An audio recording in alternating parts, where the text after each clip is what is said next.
Moi, j'en ai rencontré plein, des gens qui me disaient « Regarde, moi je fais du 100% par mois, regarde, moi je fais du je sais pas combien par mois et tout machin. » Aujourd'hui, ils n'ont plus rien. Le problème, c'est que c'est l'appât du gain. Les gens deviennent complètement dingues, complètement fous avec l'appât du gain. Faut arrêter d'être complètement fou, en fait. Je pense que la clé, c'est ça, c'est d'arrêter d'être juste complètement fou, quoi. Salut, c'est Jean Rivière. Alors aujourd'hui, tu vois, je t'amène en Hongrie. Voilà, en Hongrie, dans une petite maison là que j'ai pris pour quelques jours. C'est vraiment agréable, vraiment sympa. Là, ça me remet du plaisir là d'être un peu dans la campagne, dans une si jolie maison comme ça qui a été retapée avec soin. Enfin, c'est vraiment magique, tu vois. J'ai travaillé là tout à l'heure. Enfin, je travaille là ou je travaille un peu derrière. Et ce que je te propose aujourd'hui, c'est que on se pose quelque part, peut-être derrière justement, pour parler de tous ces gens là qui ont perdu plein d'argent avec les cryptos ou avec autre chose là récemment, plein de gens qui ont perdu mais des sommes colossales, parfois qui ont perdu qui ont perdu l'héritage de leurs parents même, enfin tu vois, ou des gens qui avaient bossé pendant 10 ans, pendant 20 ans, qui ont tout mis là-dedans un peu n'importe comment et qui se retrouvent aujourd'hui à poil ou en slip. Et il y a pourtant des moyens d'éviter ça. Moi j'en parle depuis des années,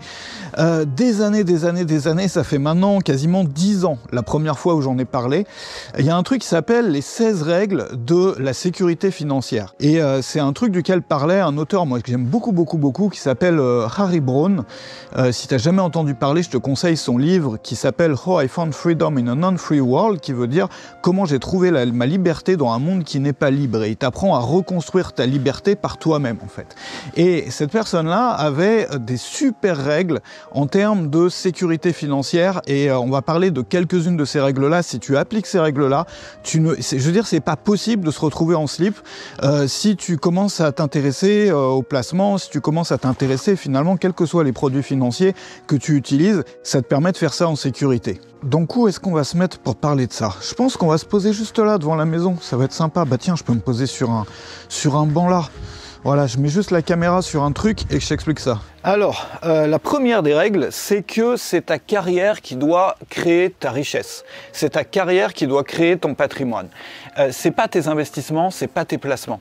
L'idée derrière ça, c'est qu'il y a une proportion infime, mais infime, de personnes qui ont réussi à créer leur richesse, à créer vraiment leur patrimoine, l'essentiel de leur patrimoine, avec des investissements, avec des placements, avec du trading, avec quoi que ce soit d'autre. Évidemment, on peut gagner de l'argent avec ça, et je vais t'en reparler tout à l'heure, dans quel cadre on peut le faire en sécurité, mais si tu dépends de ça, ou si tu veux vraiment dépendre uniquement de ça, c'est-à-dire d'une bonne idée, ou d'un coup de chance, ou d'un truc avec un effet de levier de dingue sur un coup de chance pour créer ton patrimoine, c'est extrêmement rare. Le problème, c'est qu'on fait rêver, on fait croire à plein de gens, pas mal de jeunes aussi, et moi je trouve ça triste parce que ça leur enlève, tu vois, le désir même de travailler, le désir de monter un beau truc, le désir de faire une belle carrière, le désir de vivre de leur passion. Non, ils s'imaginent qu'en appuyant sur un bouton, ils vont être riches, quoi, et ça marche pas comme ça. Évidemment, on peut toujours trouver un exemple de quelqu'un pour qui ça a marché, mais c'est ultra minoritaire. Regarde simplement autour de toi, regarde sur le web, regarde partout. Combien de personnes ont créé leur patrimoine, ont vraiment obtenu leur richesse de ça? C'est infime, il y en a extrêmement peu par rapport à toutes les personnes que tu connais ou que tu vois ici ou ailleurs qui ont bâti leur patrimoine sur leur travail, parfois sur un beau métier, sur quelque chose autour de leur passion. C'est pas forcément du travail, c'est ça que je veux dire. Donc la première des règles, c'est ça, c'est ne pas espérer faire fortune avec ça. C'est-à-dire c'est pas fait pour faire fortune, c'est fait pour faire fructifier son argent. C'est pas fait pour se créer un patrimoine. Et je sais que tellement de gens, même dans les commentaires en dessous de cette vidéo, diront le contraire. Diront oui, mais il y a machin qui a réussi à faire ça, ou il y a machin truc qui a réussi à faire ça. Oui, parce qu'on te montre des chiffres qui sont basés sur un mois. Moi, j'ai rencontré plein de gens qui ont fait des plus 1000%. Ces gens-là, s'ils avaient continué à faire du plus 1000% tous les mois, depuis l'époque à laquelle on avait parlé, ils seraient dans la liste des personnes les plus riches du monde, tu vois. Le problème, c'est que dans la liste des personnes les plus riches du monde, il y a 0 personne qui a commencé de zéro et qui uniquement, avec une bonne idée d'investissement ou avec une bonne idée de spéculation, a réussi à bâtir sa fortune. Ça n'existe pas. Ou s'il y en a quelques-uns, ils sont pas dans la liste des plus riches, mais c'est extrêmement rare. La preuve, c'est que souvent, ils sont sur YouTube à t'expliquer comment faire pareil et ils vendent des formations ou autre chose pour t'expliquer comment faire ça, ce qui veut bien dire que l'essentiel de leur richesse, il vient même pas pour eux de leur stratégie d'investissement ou de placement. Leur richesse, elle vient de ce qu'ils vendent, c'est-à-dire de leur carrière. Donc, la première des choses, c'est ta richesse doit provenir de ta carrière. Moi, si tu me connais pas, je m'appelle Jean Rivière, je gagne ma vie sur le web depuis 2004. J'ai pu vécu, c'est pour ça que je suis en Hongrie en ce moment, parce que ça me permet de bouger, de voyager. J'ai pas besoin d'être statique, je suis mobile géographiquement. J'ai habité un peu partout, j'ai habité en Asie, j'ai habité en Transylvanie, enfin je te fais pas toute la liste en ce moment, là je suis en Hongrie pour quelques jours. Et si toi ce genre de métier t'intéresse, regarde dans la description parce que je t'ai préparé un quiz qui te permet de savoir en fonction de tes compétences, en fonction aussi de toi ce que tu es prêt à faire, de savoir combien est-ce que tu pourrais gagner avec une activité comme celle-là. Donc si c'est quelque chose qui t'intéresse, si c'est quelque chose, toi tu te dis, moi je pourrais peut-être faire ça, ou moi j'ai envie de monter justement, de construire mon patrimoine sur une carrière, mais pas une carrière en étant dans un bureau coincé sur une moquette grise ou dans un open space, mais une carrière qui me permet de voyager, une carrière qui me permet de vivre de ma passion, une carrière qui me permet d'être mobile géographiquement. Regarde dans la description pour savoir combien tu peux gagner avec ça. Donc c'est un test que tu peux remplir, ça prend 2 minutes et ça va te donner un objectif que tu peux te fixer en termes de chiffre d'affaires, en fonction de ce que tu es prêt à faire, en fonction de ton profil, en fonction de tes compétences. Ça se trouve dans la description. On va maintenant parler de la deuxième loi de la sécurité financière et pour ça je te propose qu'on aille un peu plus loin dans le jardin. Alors la deuxième loi de la sécurité financière, elle dit qu'il ne faut pas que tu t'attendes à pouvoir remplacer l'argent que tu as perdu. Tu sais, quand on commence à s'intéresser un peu à ces sujets-là, à la finance et tout, on peut avoir un coup de chance, on peut avoir une bonne période, on peut avoir une bonne année, on peut aussi tomber au bon moment. Tu le regardes pour les cryptos, si tu regardes lors de ces dernières années, il y a des gens qui sont tombés effectivement au bon moment et ça devient parfois naturel pour eux de se dire à ce moment-là, regarde, ça a été facile pour moi de gagner cet argent-là. Donc si je fais une erreur ou si ça baisse ou si ça retombe, c'est pas très grave parce que comme j'étais capable de gagner tout ça, je serai capable de le regagner à l'avenir. Et malheureusement, c'est une erreur de croire ça. Faut jamais croire ça. T'en as l'expérience si t'es entrepreneur d'ailleurs. Tu sais, parfois on fait quelque chose, ça nous semble facile, ça permet d'avoir un beau résultat et puis on se dit je peux claquer tout l'argent parce que maintenant je sais comment faire ça. Donc si je le refais une deuxième fois, l'argent va revenir. Mais c'est pas toujours le cas. Même dans le cadre de son travail, de son métier. C'est-à-dire quand on est entrepreneur, voilà, ne jamais croire qu'on pourra refaire la même chose aussi facilement. Alors c'est bien si ça arrive, et ça arrive la plupart du temps, c'est-à-dire quand on connaît une méthode, une technique, on a découvert quelque chose qui marche, il y a beaucoup de chances que ça remarche encore à l'avenir. Mais il y a aussi des chances que ça ne marche plus jamais. Ce qui marchait il y a 10 ans, par exemple, il y a 10 ans, on travaillait beaucoup sur les blogs. Il y a des personnes qui avaient des succès phénoménaux avec les blogs, à l'écrit. Aujourd'hui, beaucoup de ces personnes-là, ils ont mis 10 ans à essayer de passer à YouTube. YouTube, moi j'ai eu beaucoup de mal, par exemple, à y passer. Tu connais peut-être des entrepreneurs qui étaient de cette époque-là, ou peut-être toi tu l'es aussi, donc des infopreneurs, on appelait ça à l'époque, des personnes qui créaient des formations ou autre chose, qui avaient un énorme ou un super beau succès autour d'un blog. Et quand le modèle des blogs il est retombé et qu'on est passé à YouTube, à la vidéo et tout, beaucoup de ces gens-là étaient complètement paumés. C'est-à-dire que même s'ils avaient su faire beaucoup d'argent avec les techniques qu'ils avaient à l'époque, ça marchait plus parce qu'ils n'arrivaient plus à faire d'acquisition via YouTube. C'est pareil pour la pub Facebook. Beaucoup de personnes avaient des méthodes qui fonctionnaient il y a 5 ans avec la pub Facebook. Mais d'année après année, les prix augmentent. Il y a des choses qui marchent plus. Les règles ont changé. Il y a des choses qu'on pouvait faire à l'époque, on peut plus faire. Il y a même des choses qu'on pouvait vendre à l'époque avec la publicité Facebook, on peut plus vendre aujourd'hui parce que les règles ont changé. Donc ce que je veux te dire par là, c'est que dans tous les domaines finalement, aussi bien dans le domaine des placements, de l'investissement, aussi bien que dans le domaine de l'entrepreneuriat, ne jamais penser qu'on va pouvoir se refaire. Ça c'est la plus grande erreur des gens aussi d'ailleurs dans les casinos, tu le vois, c'est peut-être la première erreur, c'est peut-être déjà de passer le pas, de mettre le pied dans le casino. Mais une fois qu'on a mis le pied dedans, la plus grosse des erreurs c'est de perdre un peu d'argent et de se dire t'inquiète, je vais en mettre plus, comme ça je vais récupérer ce que j'ai perdu. Et c'est comme ça que les gens perdent des fortunes. C'est en mettant plus, en mettant plus, en mettant plus pour s'attendre à pouvoir se refaire. Donc ça c'est la deuxième erreur et celle qui peut coûter vraiment cher. Donc ne pas croire qu'on peut se refaire aussi facilement. Voilà, ne jamais compter là-dessus, c'est-à-dire garder son argent, ne pas faire n'importe quoi, ne pas se dire voilà, je peux prendre des risques complètement insensés parce que j'étais capable de gagner cet argent, donc je serais capable de le gagner à nouveau. Non, jamais. Alors je vais pas te faire toutes les 16 règles d'Harry Browne, tu peux les trouver en cherchant un peu sur le web. Moi ce que je voudrais faire plus dans cette vidéo, c'est prendre les quelques règles qui me semblent les plus importantes et puis te donner mon opinion là-dessus ou un peu ma vision ou voilà, ce que j'en pense. Et il y a l'une de ces règles qui est la règle numéro 4 qui dit que personne ne peut prédire l'avenir. Absolument personne ne peut prédire l'avenir.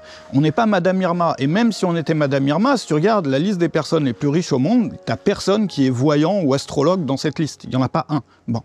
Il n'y en a pas un. Parmi le top des plus riches d'un pays ou le top des plus riches de machin ou de ceci, il n'y a pas Madame Irma. Voilà. Alors après, on peut croire à l'astrologie ou quoi, c'est pas le problème. Le problème, c'est que personne ne peut prédire l'avenir. C'est-à-dire que même si on se base sur des choses qui ont toujours fonctionné par le passé, alors on en a parlé là tout à l'heure pour YouTube, pour la pub Facebook, c'est vrai aussi pour des systèmes de trading, c'est vrai aussi pour ce qui faisait sens à une époque ne fera pas forcément sens plus tard. On ne peut pas prédire l'avenir. Regarde, on n'aurait pas pu prédire la crise du Covid telle qu'elle est apparue, on n'aurait pas pu prédire tellement de choses. On ne peut pas prédire l'avenir. Et croire qu'il y a des systèmes qui permettent de prédire l'avenir, c'est une énorme erreur. Parce que parfois, évidemment, il y a certains systèmes qui te permettent d'avoir des résultats aujourd'hui, d'avoir des résultats demain, d'avoir des résultats après-demain. Donc tu te dis, bah oui, ça a pu prédire ce qui allait se passer demain. Sauf que ça marche jamais sur le long terme. Ça ne marche jamais sur le long terme. Il y a toujours des choses qui vont... C'est-à-dire que tout ce qui est basé sur prédire l'avenir ne fonctionne pas. En termes d'investissement, en termes de spéculation, en termes de placement, en termes de tout ce que tu veux, ça ne fonctionnera jamais. Et c'est être complètement fou que de croire qu'on peut mettre tout son argent dans un truc qui consiste à prédire l'avenir. C'est de la folie pure. Et pourtant, tu as des gens qui font ça, qui après n'ont plus que leurs yeux pour pleurer, parce qu'évidemment, ça n'a pas fonctionné. Et au-delà de ça, même, il faut faire attention à son propre jugement. Tu sais, moi, j'ai tendance à faire très attention à ça, parce que je sais que je me plante sur plein de trucs. Moi, dans ma vie, je me suis planté sur plein de choses. Parfois, j'avais l'impression d'avoir la super idée qui allait tout changer, et puis ça n'a pas marché. Toi aussi, on est tous comme ça. Et on a tendance à surévaluer son jugement, c'est-à-dire à se dire, regarde, je suis plus intelligent que la moyenne parce que j'ai réussi ça dans ma vie, donc si j'ai une bonne idée pour ça, c'est sûr que ça va marcher. Le fait est que ça marche pas forcément, et que se protéger même de son propre jugement, ça aide énormément quand on fait des placements. C'est-à-dire faire en sorte que ça soit pas ton propre jugement au jour le jour qui soit en jeu, ou qui soit la base de ce que tu vas gagner ou perdre en fait, mais que ça soit plutôt un système, et on y reviendra tout à l'heure. Il y a une autre règle, qui est la règle numéro 8, et qui dit que il faut pas que tu laisses quelqu'un d'autre décider pour toi. Alors tous ces services par exemple de signaux, ou tous ces services de signaux qui te disent quand vendre, quand acheter, c'est pareil, tu peux pas, je veux dire, ça marche un moment, ça marchera pas forcément toujours, parce que ça consiste à croire qu'une personne ou qu'un groupe de personnes peut prédire l'avenir. Donc l'idée c'est quoi? L'idée déjà c'est dans un premier temps de se protéger, c'est-à-dire d'avoir l'argent que tu ne souhaites pas perdre, ou l'argent que tu peux pas te permettre de perdre, qui soit placé selon des principes qui sont basés sur un système plutôt que d'essayer de prédire l'avenir. Ça veut dire que tu vas placer cet argent-là, ça peut être 80% de ton portefeuille par exemple, sous la forme d'un portefeuille passif par exemple. Je t'invite à regarder les sites web qui parlent de ça, moi-même j'ai créé des formations là-dessus, il y en a plein. L'idée c'est quoi? Le portefeuille passif le plus simple, c'est de tout mettre sur le marché action, dans un ETF, dans un tracker qui va être basé sur le marché action. Et sur le long terme, ça donne un résultat d'à peu près 10% par an. Ça l'a fait depuis les années 50. Évidemment, il y a l'inflation, il y a tout ça, évidemment, il y a des mauvaises années, évidemment, c'est pas forcément le moment maintenant de tout mettre là-dedans. D'ailleurs, c'est complètement idiot de tout acheter d'un coup. Il faut plutôt faire du dollar cost averaging, c'est-à-dire acheter au fur et à mesure quand tu as une somme. Donc, tu vas avoir 80% de ton argent que tu ne souhaites pas perdre, ou 90%, ou même peut-être 95%, qui va être placé sur quelque chose de sûr, qui ne dépend pas de ton jugement, qui ne dépend pas de prédire l'avenir. Regarde, le problème, c'est que c'est l'appât du gain. Les gens deviennent complètement dingues, complètement fous avec l'appât du gain. Comme on l'expliquait tout à l'heure pour les casinos, c'est parce qu'ils mettent un peu d'argent dans la machine, l'argent a doublé, donc ils en remettent le double, ils en remettent le double, ils en remettent le double. Et au bout d'un moment, ça marche plus, parce que quelque chose qui a marché par le passé ne marchera pas forcément à l'avenir, et ils perdent tout.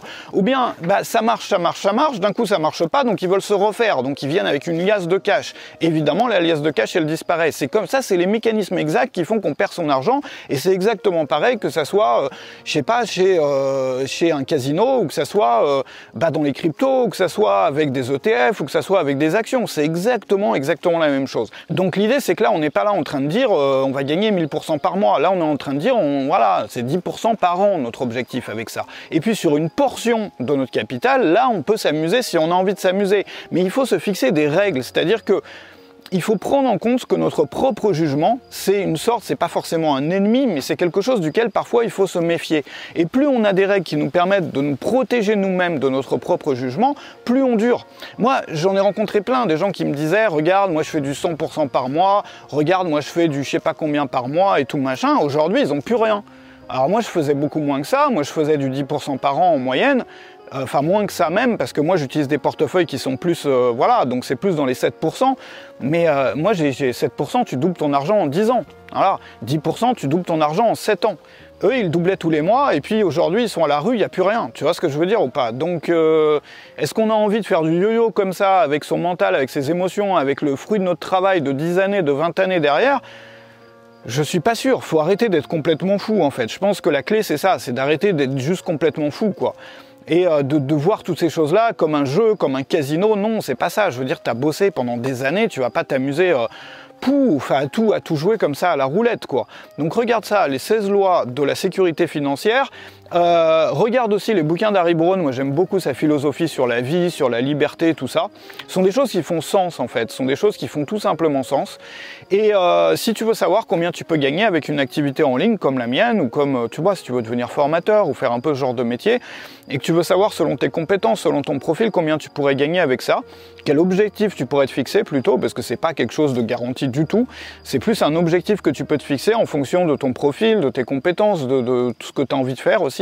Ça se trouve dans la description, c'est un petit test qui prend 2 minutes à remplir. Je te remercie d'avoir été là aujourd'hui, je te mets 2 autres vidéos qui s'affichent, qui sont proposées par YouTube, que tu n'as peut-être pas encore vues. N'hésite pas à t'abonner à la chaîne parce que je vais t'emmener dans plein d'autres endroits, en Europe de l'Est et puis ailleurs aussi. Je vais bientôt aller en France, je vais peut-être aller en Asie aussi, un de ces 4. Donc n'hésite pas à t'abonner. Si tu veux voir ça, salut chez toi, merci d'avoir été là.